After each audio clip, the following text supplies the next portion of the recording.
વાવથરા જિલ્લાના થરાદ શહેરમાં સ્થાનિક સ્વરાજ્યની ચૂંટણી પહેલા જ જનતાનો રોષ ફાટી નીકળ્યો છે।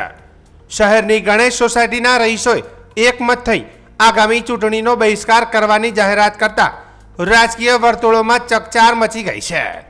સ્થાનિકોના જણાવ્યા મુજબ સોસાયટીમાં લાંબા સમયથી પાણીના નિકાલની ગંભીર સમસ્યા છે।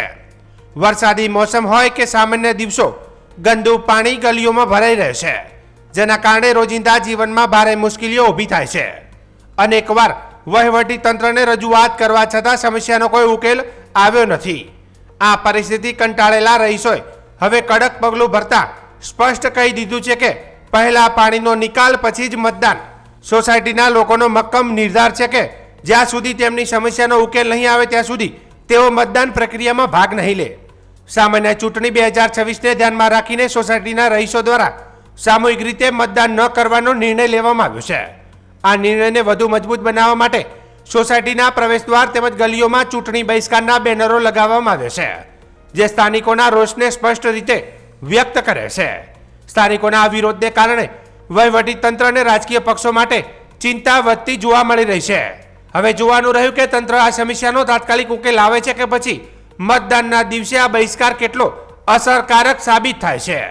હવે આજ રોજ અમે બધા સોસાયટીના ભેગા થઈએ છીએ। અમારી સોસાયટીમાં જે જૂની ગટરો છે એમાં જૂના વખતના જે પેલા પ્લાસ્ટિક ડિઝાઇન ચીજો ગયેલા છે એ જે ગઢવી સાહેબે એમનું જે બનાવ્યું એમાં એવી પાઇપલાઇન જોઈન્ટ કરી આલી હતી કે આ પાણી ડાયરેક્ટ એમાં જતું હતું।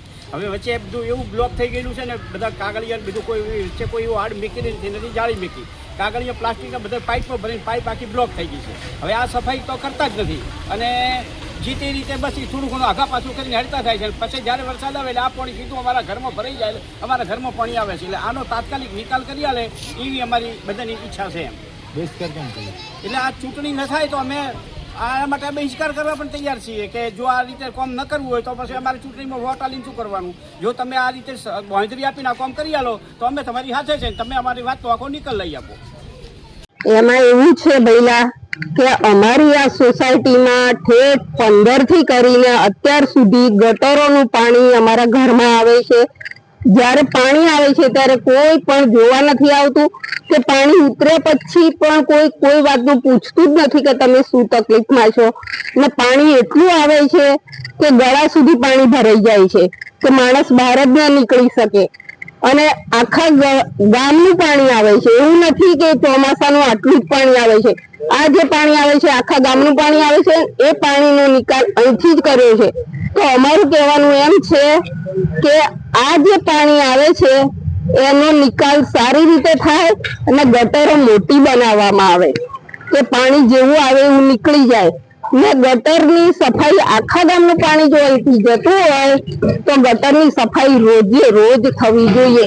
એટલે એને આડી જાળીઓ મુકાવી જોઈએ। બે સોસાયટીઓ જેમ કે લક્ષ્મી સોસાયટી અને ગણેશ સોસાયટી બેને એટલી બધી તકલીફ પડે છે કે માણસને રાત્રે પાણી આવે તો એ ક્યાં જાય, તો એ ઘર મૂકીને જવાની જગ્યા નથી હોતી। એકદમ એમણે શું નિર્ણય લેવો કે ક્યાં જવું શું જવું, એના માટે અઠવાડિયું લોકો ઘરની અંદર બેસી રહે છે અને એમને પોતાને કઈ એ વખતે વ્યવસ્થા થતી નથી, કોઈ પૂછવા વાળું હોતું નથી। અને જો ગટરની સફાઈ એ લોકો પછીથી એ ભરવા પણ આવતા નથી। કોને ફરજ છે આના માટે? હવે અમે તો નગરપાલિકામાં જ કહીએ ને, બીજે ક્યાં કહીએ? કહેવાનું ક્યાં હોય? નગરપાલિકા વાળાને જ કહેવાનું હોય। ચૂંટણી આવે તો ચૂંટણી લડવા વાળા લડ્યા કરશે। હા, અને આ સોસાયટી વાળાનો નિર્ણય એવો છે કે વોટ આપવા નહીં જવું।